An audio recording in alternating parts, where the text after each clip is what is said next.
Underworld का नाम आता है तो मुंह से दाऊद इब्राहिम का नाम निकलता है। दाऊद से पहले बम्बई अब मुंबई के अंडरवर्ल्ड पर एक ऐसे शख्स का राज था जो इमरजेंसी में जेल गया।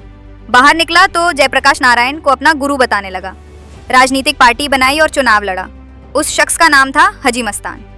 हाजी मस्तान का जन्म साल 1926 में तमिलनाडु के कुडलोर में हुआ। घर की माली हालत कुछ ठीक नहीं थी। परिवार के पास थोड़ी सी जमीन थी। पिता हैदर किसी तरह खेती किसानी से गुजारा करते थे। साल 1934 में बम्बई आ गए और यहाँ थोड़े दिन इधर उधर धक्के खाए। फिर दक्षिण बम्बई के क्रॉफर्ड मार्केट में पंचर की दुकान खोल ली। हाजी मस्तान भी पिता के साथ दुकान पर बैठने लगा। उस दौर में बम्बई का पोर्ट खूब फल फूल रहा था। विदेश से ढेर सारा सामान आता जाता। मस्तान ने पोर्ट पर कुली की नौकरी पकड़ ली। कहने को कुली था, लेकिन असली धंधा तस्करी का था। वो पोर्ट से घड़ी, वॉकमैन, रेडियो और दूसरी चीजों की तस्करी करने लगा।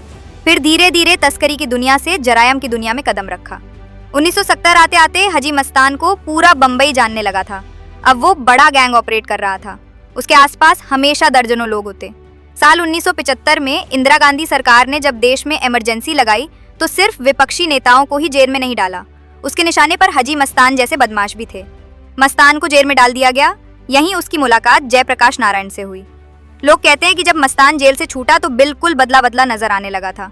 तस्करी, छिनैती या बदमाशी की बात नहीं करता। साल 1980 में उसने राजनीति में कदम रखा। दलित मुस्लिम सुरक्षा महासंघ नाम की पार्टी बनाई। उसकी पार्टी बम्बई, कलकत्ता और मद्रास में चुनाव लड़ी। प्रचार में दिलीप कुमार से लेकर सायरा बानो और तमाम फिल्म स्टार उतरे। एक दौर ऐसा आया जब हाजी मस्तान का बॉलीवुड में सिक्का चलने लगा। फिल्मी सितारे उसके इशारे पर नाचते थे। किस फिल्म में कौन हीरो और कौन हीरोइन होगी, ये मस्तान तय करने लगा।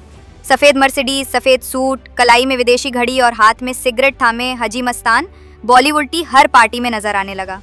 इसी दौर में हाजी मस्तान की बॉलीवुड की कई हीरोइन से नजदीकी की खबरें भी आईं, जिनमें मधुबाला और रुखसाना सुल्ताना जैसे नाम थे। बॉलीवुड एक्ट्रेस अमृता सिंह की मां रुखसाना सुल्ताना और हाजी मस्तान के करीबी के कई किस्से मशहूर हैं। वरिष्ठ पत्रकार वीर सांघवी अपनी किताब a rude life the memoir में लिखते हैं कि संजय गांधी की करीबी सुल्ताना अपनी लैविश लाइफस्टाइल के लिए जानी जाती थी। वो कैमी कंपनी का साबुन इस्तेमाल करती थी, जो तब भारत में नहीं मिलता था। स्मगलिंग के जरिए यहाँ लाया जाता था। सुल्ताना अक्सर बम्बई के तस्करों से अपने लिए साबुन मंगाया करती थी। सांघवी लिखते हैं कि रुखसाना सुल्ताना जब बम्बई आती तो साबुन जरूर खरीदा करती थी। एक बार वो साबुन खरीदने पहुंची, मार्केट में अपनी कार पार्क की और दुकान के अंदर चली गईं।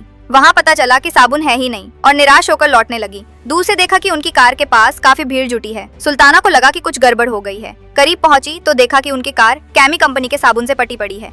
ड्राइवर के बगल वाली सीट और पीछे की सीट पर सैकड़ों साबुन पड़े हैं। बगल में सफेद कपड़ों में एक शख्स मुस्कुरा रहा था। वो शख्स हाजी मस्तान था।